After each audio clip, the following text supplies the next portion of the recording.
Welcome back to the second part of our lecture from Module 4. If you haven't done so already, please download the following two data sets and go ahead and open up StatCrunch and import them in. What we're going to be doing in this module is starting to understand how we use probability and inference. And I'm not going to lie to you, this is the hardest part of this class. And so I've done a couple things to try to make it easier. I've taken the material and I've broken it up into two modules. And so it'll be a little bit easier and you won't have to deal with a lot of concepts at one time. One other thing that I'm going to do is I'm going to kind of pick and choose just what we need for us to do inference right now. So the modules that we need in the textbook related to probability just to understand inference are going to be these four sections in our text. You can go and read those if you'd like. I won't discourage you from doing so.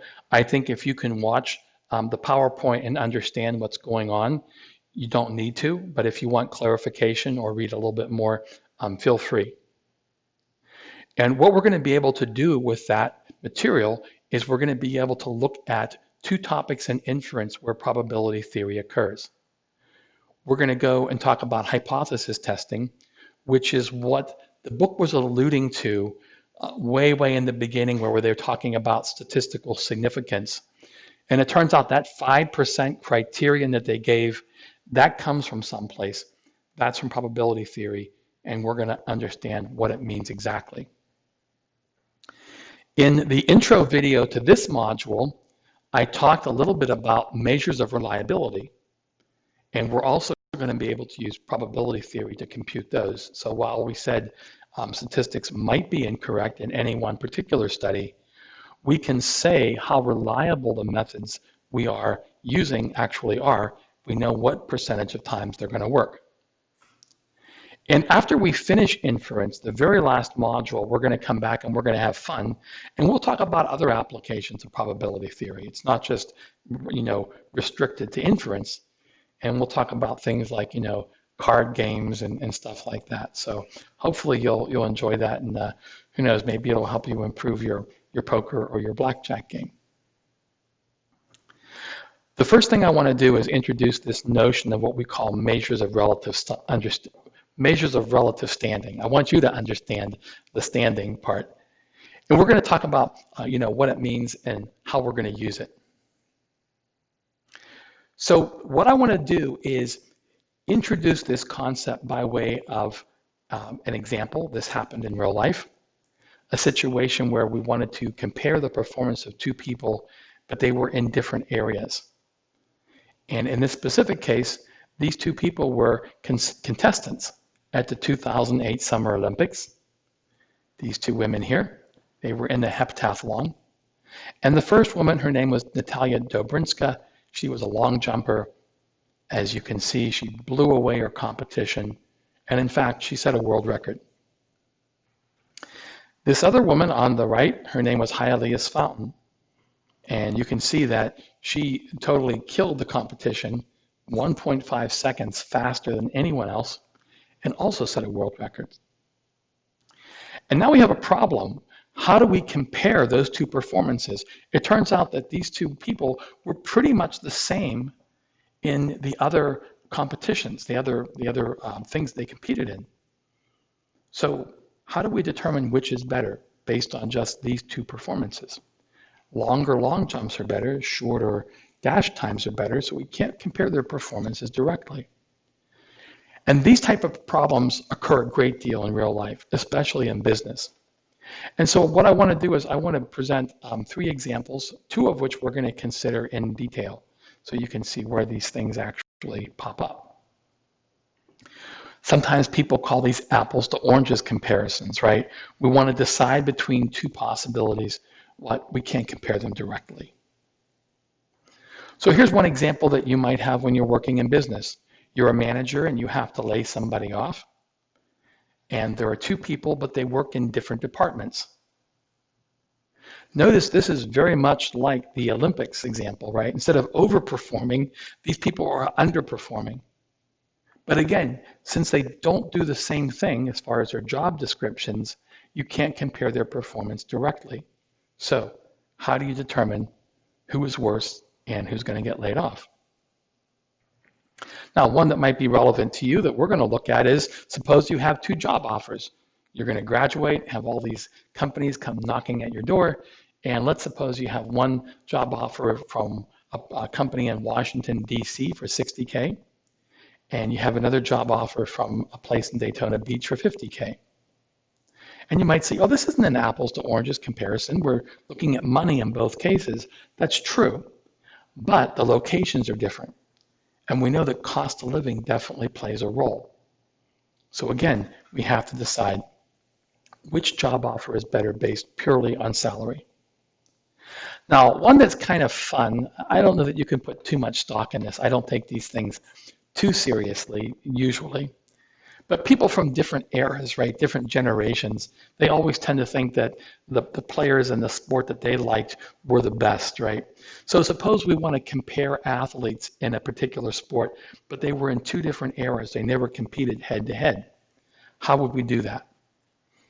And so we're going to look at an example. We're going to compare Babe Ruth and Barry Bonds. This is one case where you actually can make a pretty good, valid comparison, okay? And in fact, well, we'll talk about this more, but it's a fun problem to look at. And of course, you could do it in different sports, do it in soccer, basketball, football, whatever. So let's look at this job offer problem. And you know, when you first start your initial job, usually you do it for experience, right? So you might just be focused on the income, okay?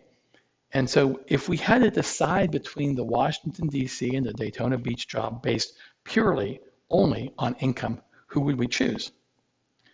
And if you go to this site, this is a cool little site the New York Times has, you can go ahead and you can type in a salary and it will tell you in different parts of the country where your salary stands next to everyone else in that particular location. So if we type in $60,000, we find out that in Washington, D.C., you'd be in the 34th percentile. And notice, whereas in Minneapolis, you'd be in the 46th percentile, okay? And of course, in Denver, you'd be roughly at the 50th percentile. So location definitely determines cost of living. If you put 50,000 in, you'll find out that in Daytona Beach, you are in the 44th percentile. So now we have some hard numbers that we can compare, or can we? Let's see. So our two cities, our job offers, and the percentiles. Can we make a decision based off of this? Okay, there are two important takeaways here. The first is that what matters is not the dollar amount of the salary. What actually matters is where you stand relative to everyone else in the population. So notice that in Washington, D.C., you're roughly in the lower 1/3 of the population when it comes to income. In other words, roughly 2/3 of the people make more money than you have. So you're not going to have a lot of spending power, right? Because everything's going to be priced, you know, to a higher income. So the cost of living, relatively speaking, is going to be higher for you. Whereas in Daytona Beach, only, you know, 56% of the population makes more. This is pretty close to the median, actually, right? So you definitely are doing better. A smaller percentage of people make less than you do. So in this case, based purely on the salary, we would choose Daytona Beach. We're in a higher percentile. We stand at a higher point in the distribution, in the population. And so we see that percentiles are one measure of relative standing. And it's going to be a really important one that we're going to use a lot throughout this course.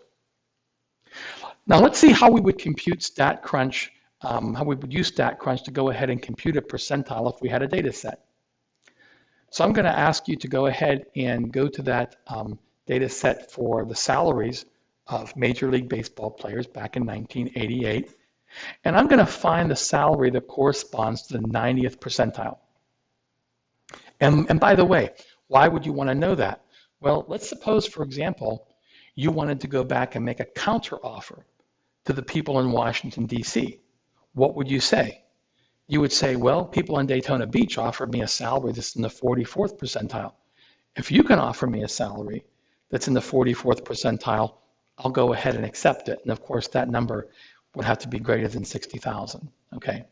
So this is one way that people make counteroffers. They look at their competitor, they see where they stand relative to the competing offer, and then they come back with a counteroffer. Okay, so how do we do this in StatCrunch? You can go ahead and follow along on the slide. I'm going to actually do it in StatCrunch, and if you want to work along with me, that might be the best thing. I'm going to tend to go slow and pause, so you can stop the video if you want to catch up with me. Going to get rid of this first. So this is the data set. And we're going to start off first at stat, summary stat column. Remember, this is the same way that we computed the summary statistics for a quantitative variable, right? The sample mean, sample standard deviation, and so on. And the same window is going to pop up. And we're going to do the same thing with select columns. I'm going to select the variable that I want to analyze.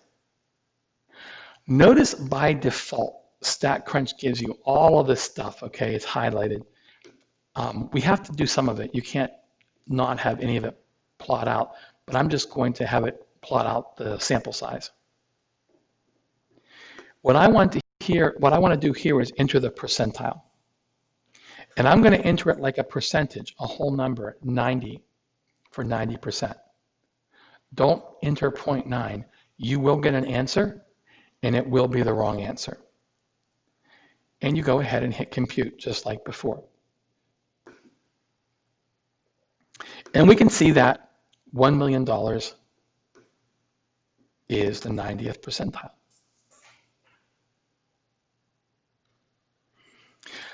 So let's think about that with the graph. It's always good to think about, visual summaries and numerical summaries, right? Let's see kind of graphically if we can puzzle through what that means or understand what it means.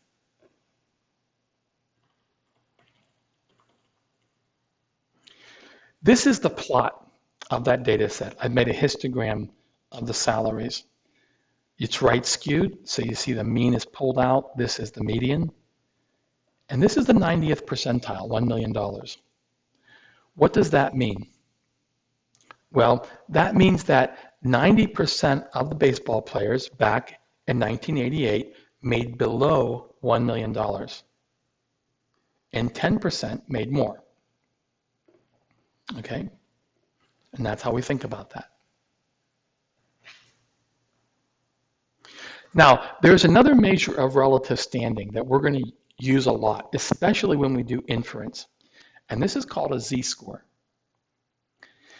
In order to understand the z-score, we kind of have to liberate our mind a little bit. We have to think about the mean and the standard deviation in slightly different ways. In the last module, we said that the mean is the center of the data set. And we're going to interpret that literally now. We're going to think of the mean as literally the origin, or you could think of it like home base. And we know that the standard deviation is a measure of how wide the data set is, but now we're going to think of it as a unit of distance, kind of like a ruler. And in fact, if you're in the military, we're going to think of the standard deviation as like a click. So a click in the military is a unit of distance. It's 1 kilometer. So we're going to start thinking of the standard deviation as like our unit of length here. We're going to start talking about things in numbers of standard deviations. So let's see how all this works. Okay, so suppose I have a data set that looks like this, nice and symmetric. The mean's going to be at the center. And what I'm going to do is I'm going to go ahead, I'm going to mark off in units of standard deviation. So the first data value here is 1 standard deviation above the mean. Then I add 2 standard deviations or 2 clicks, and this last one's 3 clicks away. And similarly, this data point's 1 click below, 2 clicks below, 3 clicks below. And what I want to do with this now is I want to start talking about how many standard deviations or how many clicks we are away from the mean. And that quantity is going to have a special name. It's going to be called the z-score. And this is also a measure of relative standing. It's going to tell us the number of standard deviations a given data value is above or below the mean. This is our formula. This is how we're going to compute it. If we're given the mean and a data value and a standard deviation, I can figure out the z-score.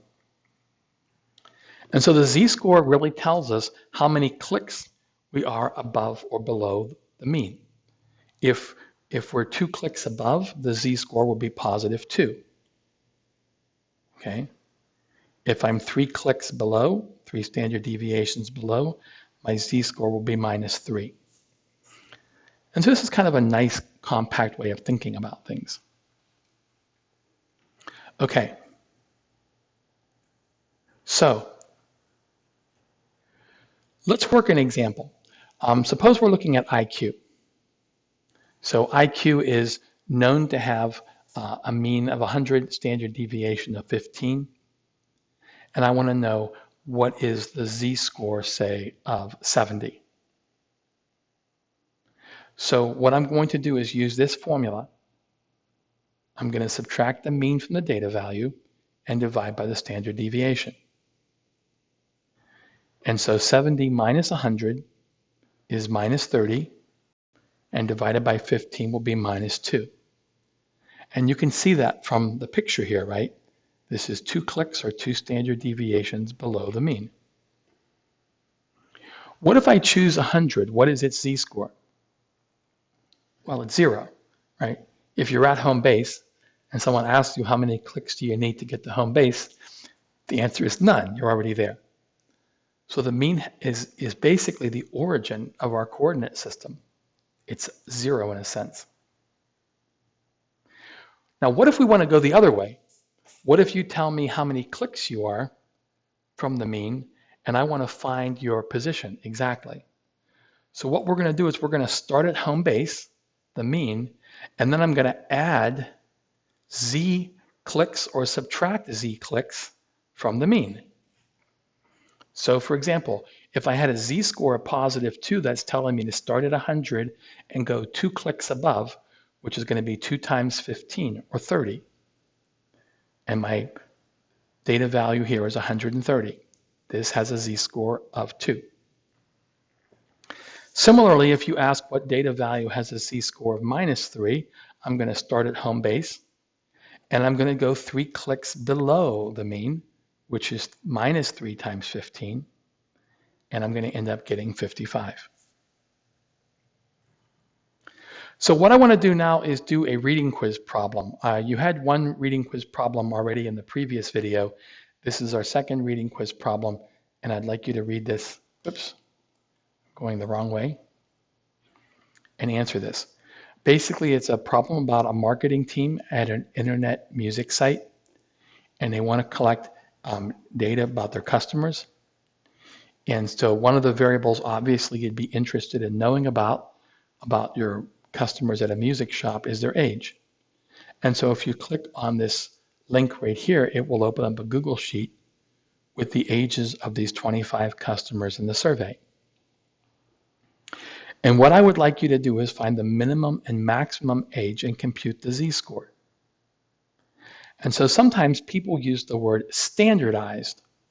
And standardized, we'll talk about where that word comes from actually a little bit down the road here. It means you're going to compute the z-score. It's just kind of code word in statistics for compute the z-score. So go ahead and download the data set, find the minimum, the maximum age, and then compute the z-score using the mean and the standard deviation, just like we did in the previous video.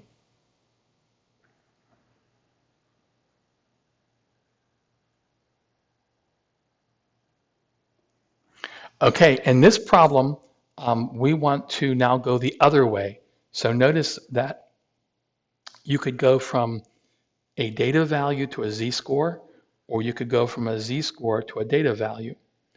And now we want to go the other way. I'm giving you the z-score, and I want you to find out what this individual's test score was if I know where home base is and how long the click was. So you can go ahead and you can work this out on a calculator. You don't have to do StatCrunch or Excel. It's pretty straightforward. You might want to use a piece of paper to write things down. So go ahead and take some time and answer that.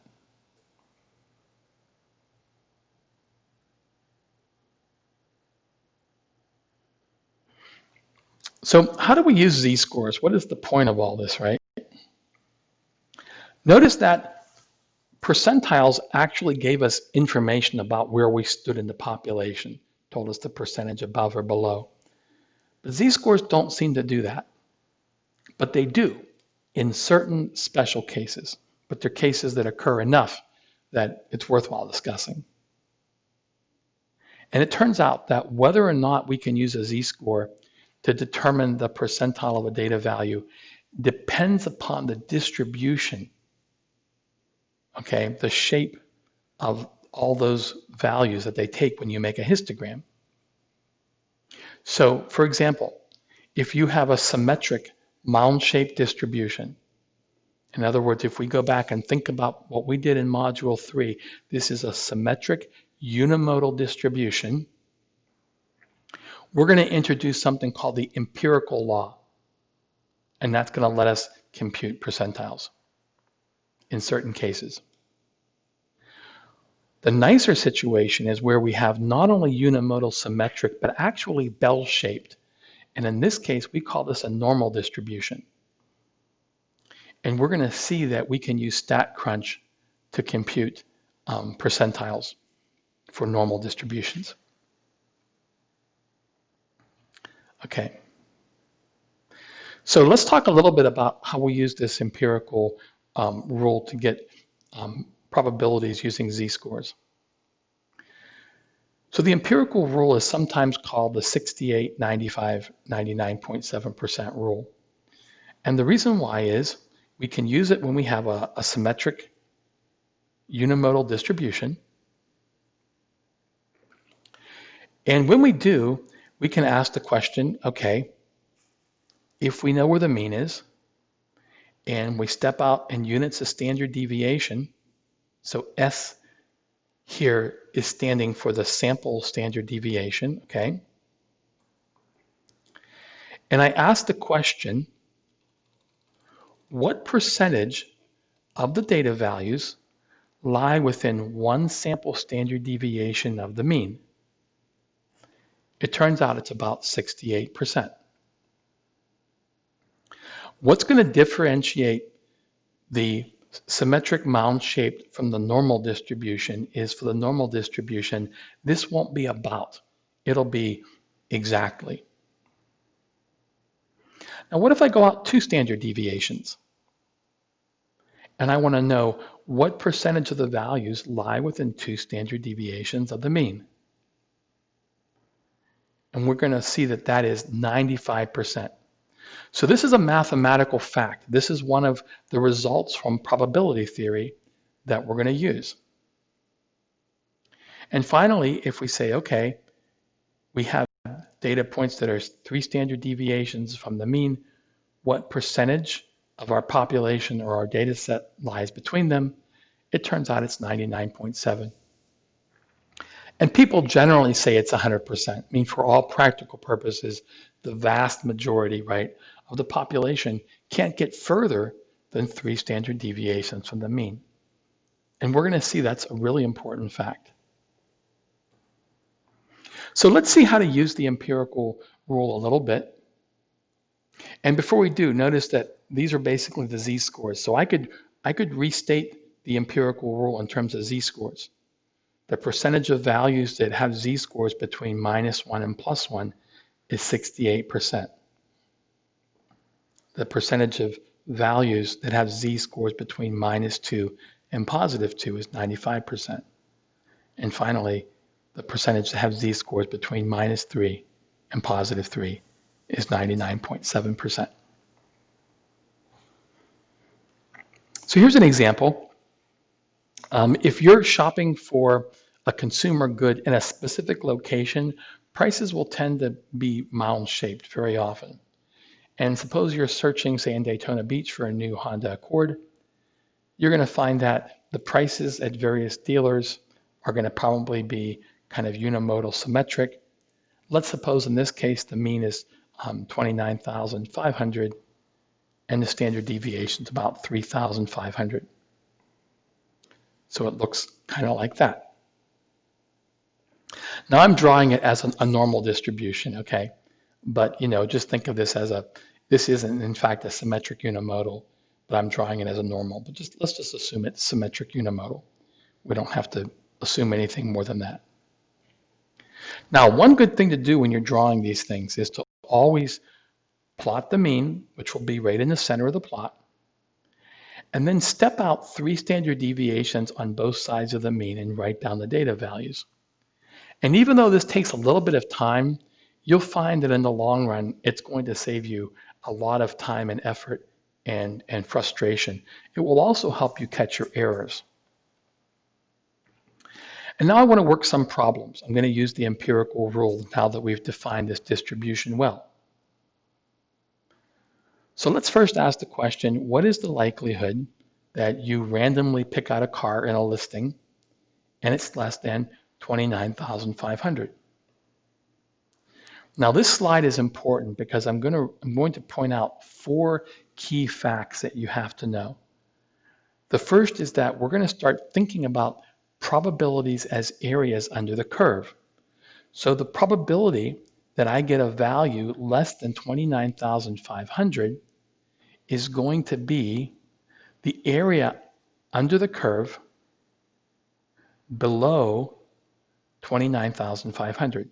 So these are all the values less than 29,500, and the probability that I have a value in this interval is going to be the area under the curve.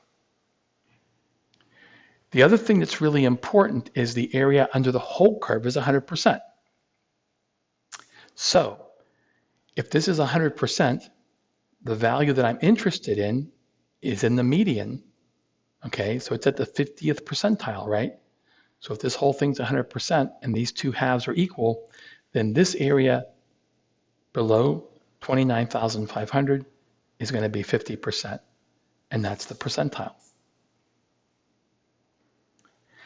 Let's consider a slightly more complicated problem. Suppose I want to know what is the probability that a randomly chosen Honda Accord is going to cost less than 22,500. A really important thing to understand is I actually don't care about the value, okay, here. I don't care about the 22,500. What I really care about is how many z-scores it's away from the mean. And when I look at this, I see 22,500 is 2 z-scores below. And what does the empirical rule tell me about that situation? Well, it tells me that 95% of the data values are going to lie between 2 standard deviations above and below. So this area in here is 95%. What am I interested in? I'm interested in the area of this tail. The probability it costs less than 22,500 is this interval here. The probability that I'm in this interval is the area under the curve in that interval. So if these 3 pieces have to add up to 100%, and this is 95%, then these 2 tails have to add up to 5%. And now I'm going to use symmetry. Because of symmetry, these 2 areas are the same. So if they add up to 5% and they're the same, then each tail has to be 2.5%. And so my answer here will be 2.5%. So we notice something really important about percentiles. Percentiles are areas in the tails. Okay, if you want the percentile of 36.5, I can easily get the upper percentile from the work that we just did. If this is in the upper 2.5th percentile, which means it's in the 97.5th percentile. Okay, It's the areas and the tails that we're usually interested in. Let's look at another example. What is the likelihood that you pick a randomly chosen Honda Accord and it's more than 33,000? Well, again, I don't care about the value. I care about how many standard deviations away is that value, and it's one standard deviation away. So what do I know? I know that the values that are one standard deviation away contain 68% of the values.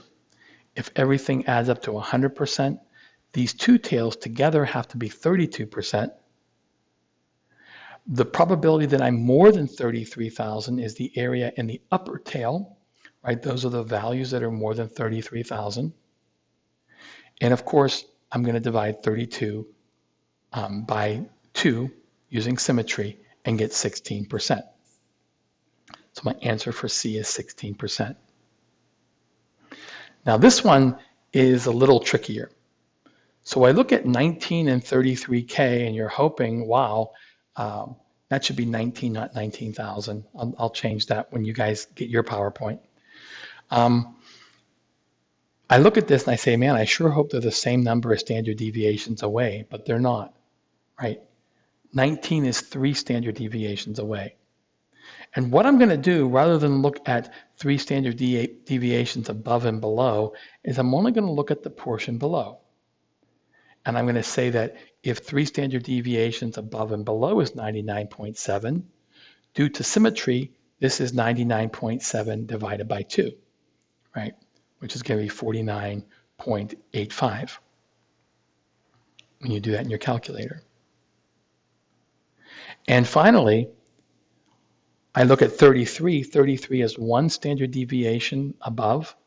I know that 1 standard deviation above and below is 68% from this one, so half of that's 34. So I'm going to go ahead and add those together, right?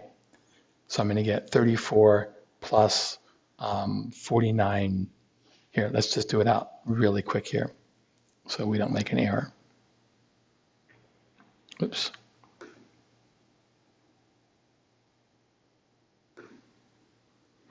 And you can do this quickly in your calculator, right? So we'll say this is 99.7 divided by 2.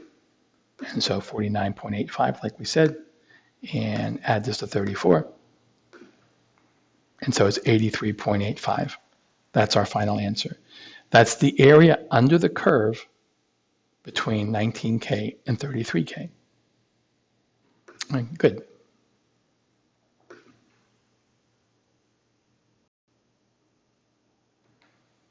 So let's go ahead and try a reading quiz problem. So a normal model means that you have data that can be modeled by a normal distribution. And we're just going to use the empirical rule with the normal distribution, even though normal is a stronger condition. Again, all we need to know is just that it's unimodal and mound-shaped. And so here's the problem we want to look at. We know that systolic blood pressure for a healthy 25 to 40-year-old female has normal distribution, which means it's symmetric and mound-shaped. The mean's 110 and the standard deviation is 8. And the way that insurance companies determine whether or not they're going to pay for your treatment is they look at what percentile you're in. They don't look at the value. So if you're in the upper so many percentile, they say, oh, you have this condition, and then they're going to pay out for whatever you need. And let's just suppose in this case that a doctor is going to diagnose you as having high blood pressure when your blood pressure is in the upper 2.5th percentile. And so I want you to find what blood pressure is at the upper 2.5th percentile. At what blood pressure are you going to be diagnosed as having hypertension? So you can go ahead and pause the video and work that out and answer the quiz question.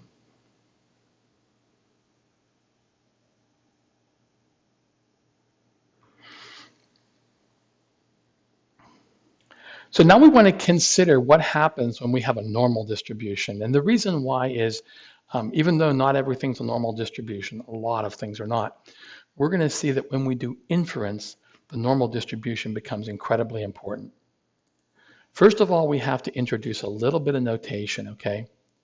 So if we're talking about a population, okay, we're going to say that the mean for the population, we're going to denote by this Greek letter for lowercase m pronounced mu. So this thing that looks like a U with a tail on is pronounced mu. And that stands for the population mean, the thing that we normally want, right?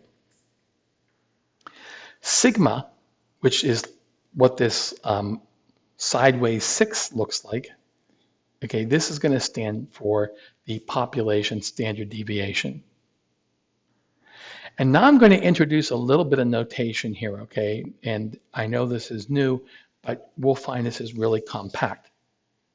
So when I write this, the way we read this is the variable x, which is here, has a normal distribution. That's what the n means.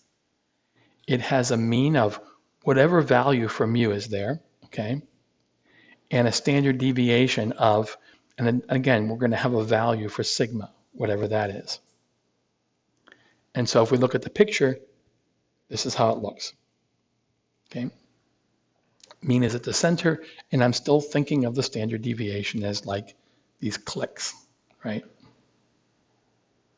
Now, a couple of things to know about normal distribution. Okay, first of all, the empirical law becomes exact. But what's more important is that we can compute probabilities in percentiles for any value. And we're going to use that doing stat crunch, okay? And so, you know, here's an example. Suppose we have a stock price and it has a normal distribution, usually with a mean of 300 and a standard deviation of 5. So you're monitoring the stock and it seems to be, you know, has this price seems to have this normal distribution. You want to know how likely is it to get a stock value of 307. I actually did this calculation with an Embry-Riddle student who was analyzing penny stocks. And it turns out this is really good for identifying the pump phase of a pump and dump scheme. So we can actually use this sort of stuff. And maybe if I have time, I'll show you how this is actually done. And suppose I want to know what data value is the 90th percentile of the stock. So I can go both ways. I could ask, given a stock value, what is its percentile? And given that I know the percentile, what is a stock value corresponding to this? And again, we're going to use StatCrunch for this. Okay, so we're going to go into the normal calculator part of StatCrunch. So now you're not going to go into summary stats. You're going to go into calculator, normal. And what's going to happen is a window is going to pop up and you're going to enter the mean and the standard deviation. Okay.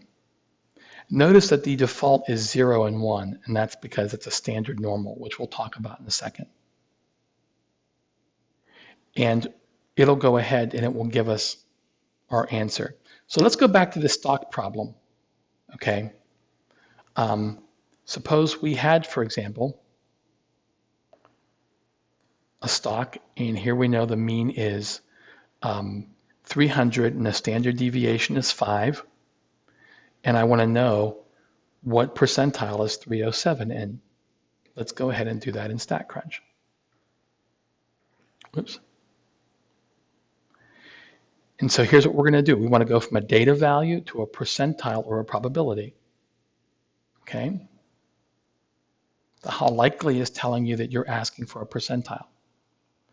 So again, I'm going to go ahead and enter my mean and standard deviation. And I'm going to ask, what is the probability that, and I could do either the upper tail or the lower tail. Very often when we're looking at values above the mean, we'll do upper percentile.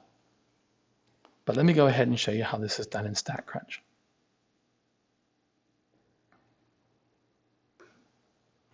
So we can use this page, we can use any page, it doesn't matter. We're not using a data set to do any computations. So stat, calculator, whoops, wrong one. I jumped the gun there. Stat, calculator, normal. And so my mean we said was what, 300? And the standard deviation was 5. And I want to know what is the probability. And I'm going to change this to greater than, because I'm interested in the data value that's greater than the mean. Compute. So now if we look at this, we see, and unfortunately I can't really blow this up a great deal, but we can see that there's an 8% chance.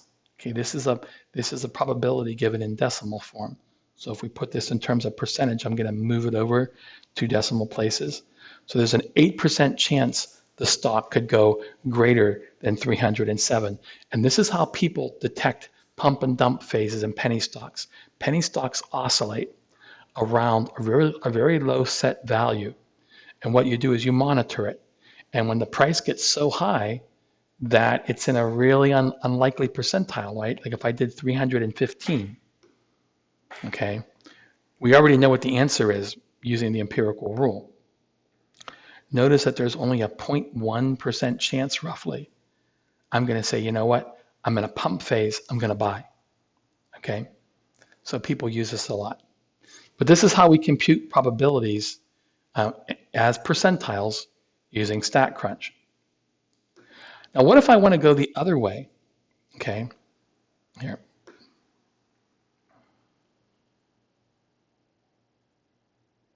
And that's what we see. Now, what if I want to go the other way? What if I say, you know what, I'm going to go ahead and buy the stock when it's in the upper 95th percentile, right? When there's only a 5% chance just due to random variation, I could get a stock price this high if it was really coming from this old distribution. Okay. And this is giving you a little bit of insight into how we do inference. Notice how I phrase this problem. If the stock price hasn't changed, and it's still coming from this nice normal distribution where the mean is 300 and the standard deviation is 5, how likely is it I could get a value this large? And when the percentage becomes too small, we say, you know what, I don't believe it comes from that distribution. I think instead the price is increasing. So how do we do that? Well, we go through the same thing, except now we put in the percentage. And then it's going to compute for us the data value. Okay? And I'm going to step you through this. So we go back to StatCrunch. So now I want to know what value corresponds to the 90th percentile. So first of all, percentiles are always lower tails. And I'm going to enter 0.9. Unlike StatCrunch for the other one, we have to enter this in decimal form. So this is saying if we have a distribution where the mean is 300, standard deviation is 5, and it's normal, I want to know what is the probability of what value will be 90%. And sure enough, we find out that value is 30.6.41. So when the stock got above 30, if we had a stock whose price was $306.41, that would be in the 90th percentile or the upper 10th percentile. So doing computations with StatCrunch is so easy, and it's even easier. We're going to see later on when we start to get into more complicated problems.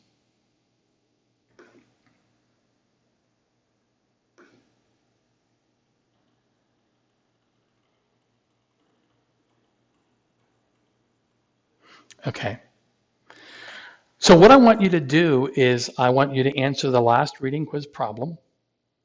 We're given information about blood pressure readings. That's our variable. We're told that it has a mean of 124 and a standard deviation of 16. And we can assume, and we'll talk about this actually in the next slide, that blood pressure readings come from a normal distribution. So go ahead and use that information that it comes from a normal distribution, and we know the mean and standard deviation, and I want you to go ahead and practice. Now this last problem, you're going to use a special little toggle switch on StatCrunch, we're going to use something called between. Right now, you're not using between. You're using the standard, okay? So this is going to compute the probability that you're less than or the probability that you're greater than, okay? When I want to know between, I click this. And now notice it gives me the two values that I have to enter between, okay? And then go ahead and hit compute. So if I want to know what is the probability I get a stock between 280 and 310, I'd enter these two values here, and my probability would come out right here.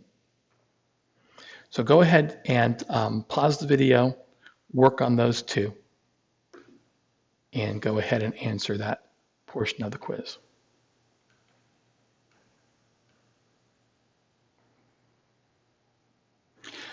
The last thing we want to talk about is something called a standard normal distribution. And the standard normal distribution is a special normal distribution. It's a normal distribution, but it's a normal distribution whose mean is 0 and whose standard deviation is 1. In other words, if I have a random variable that has a normal distribution and I standardize it, I compute its z-scores. Okay, it's a standard distribution, a standard normal distribution. Now, this is really important because this lets us compare two variables that have a normal distribution, but they come from different normal distributions. Okay, this guarantees that no matter what normal distributions they come from, they're always going to have the same z-scores, and these z-scores are going to come from a normal distribution with a mean of 0 and a standard deviation of 1. And that is really important, that highlighted red statement there. Let me show you how this is used. So let's suppose we look at ACT and SAT scores. So it's known that these are standardized exam scores. They have a normal distribution.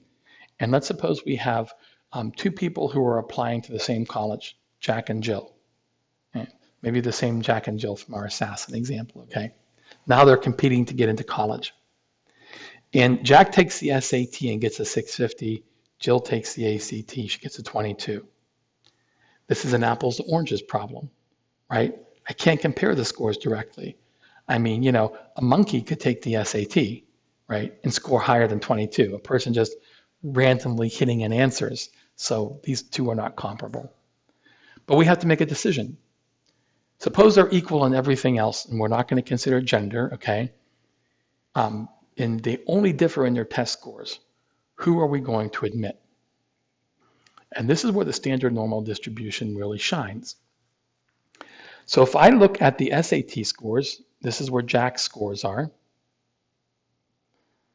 I notice that if I compute the z-score for his SAT score in this normal distribution, okay, and I have to apologize. This should be 500, not 600. I'll change that on your version, okay?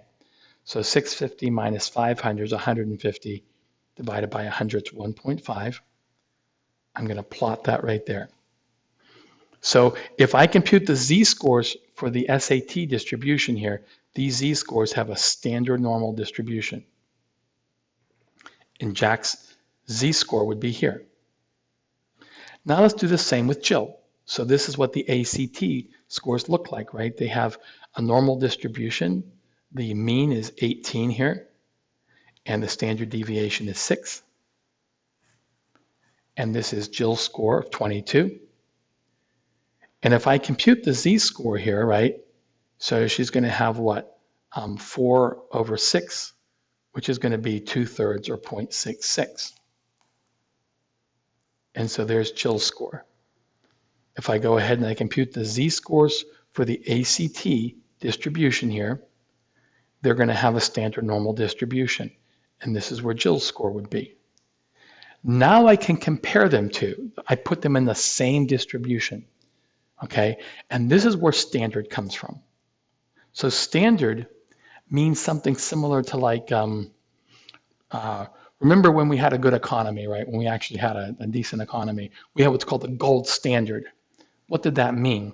That meant everything's value was compared next to gold, right? Gold was the standard to which everything else could be compared. Well, this is called the standard normal distribution for the same reason. If I take any two normal distributions and I compute their z-scores, now their z-scores have the same distribution, the standard normal distribution. And even though I can't compare necessarily their original scores and their original normal distributions, I can compute their z-scores in the same normal distribution, the standard normal. So the standard normal lets us compare values from all different types of normal distributions. It's a really cool little tool, and we're going to use it a lot later on. Now, I want to end with an important slide, okay? And this slide kind of goes to the question of what if we're not normal? And I don't mean you personally. I mean, what if you're working with a distribution that's not normal? So there are some types of data that we can generally assume have a normal distribution, or they're close enough that we can model it by a normal distribution. So standardized test scores, which we've been doing, IQ, SAT, ACT, those were actual real distributions that I showed you. I didn't make those up. They're all normal. Okay. Now you might say, oh, that's baloney. Think about it for a second. If it's a normal distribution, it has to go on forever, right? Which means there has to be negative scores. Have you ever known anyone with a negative IQ? Well, I know there are some people you wonder about, right? You're thinking, maybe that person has a negative IQ, but we know that's not possible. But here's the reality. Nothing has a normal distribution. The normal distribution is just a model. Okay? It's a way that we use to model real world things, but it's not exactly the same, but it's good enough. It's a good enough model that it has a lot of useful applications. There's a famous saying by a statistician called George Box. He said, all models are wrong, but some are useful. And this is a classic example. IQ does not literally exactly have a normal distribution, but it's close enough that the normal distribution can be used, and really we can get a lot of information about IQs from it. Okay, physiological measurements, heights, blood pressure, lengths of body parts, these all tend to have a normal distribution. One of the most important in business, and we mentioned this before in the introductory video, deviations from manufacturer's claims. So the weight of a product, okay, that's going to have a normal distribution. The volume of a liquid in a beverage container, like my Diet Coke can, okay? Again, if you empty out, and I measure super carefully the volume in a whole bunch of Diet Coke cans, they're not all going to have the same value. They're going to have a normal distribution. And we're going to see when we talk about applications that this is really important when we get to quality control. So this is going to be really handy. Now, it's easy to think everything has a normal distribution, and that's so false it's not even funny. There's tons of types of data that's skewed, and most of it tends to be right skewed. And there's a lot of them that are really important to us. So for example, salaries, and we've already seen this. That, again, that Major League Baseball data is real data. I didn't make that up. It has a very strong right skew, and guess what? It's gotten worse, okay? As free market and capitalism take over, things get worse. They become more and more right skewed. Prices of consumer goods, okay? So when you look at consumer goods on a large geographic scale, they tend to be right skewed. If you look at phones, for example, there are a few people who can really afford the top end phones with all the bells and whistles, and then most of us are kind of down here. We can afford the average standard sort of phone, right? Human performance, okay? If you were to look at things like output in a company, you're going to find Pareto's principle is true. A very small percentage of people do a lot of the work, okay? And that's going to be that little tail that you see. So here's the thing. When a distribution is symmetric or normal, we know how to compute the probabilities now. If it's symmetric, we can use the empirical rule. If it's normal, we can use StatCrunch and compute it exactly.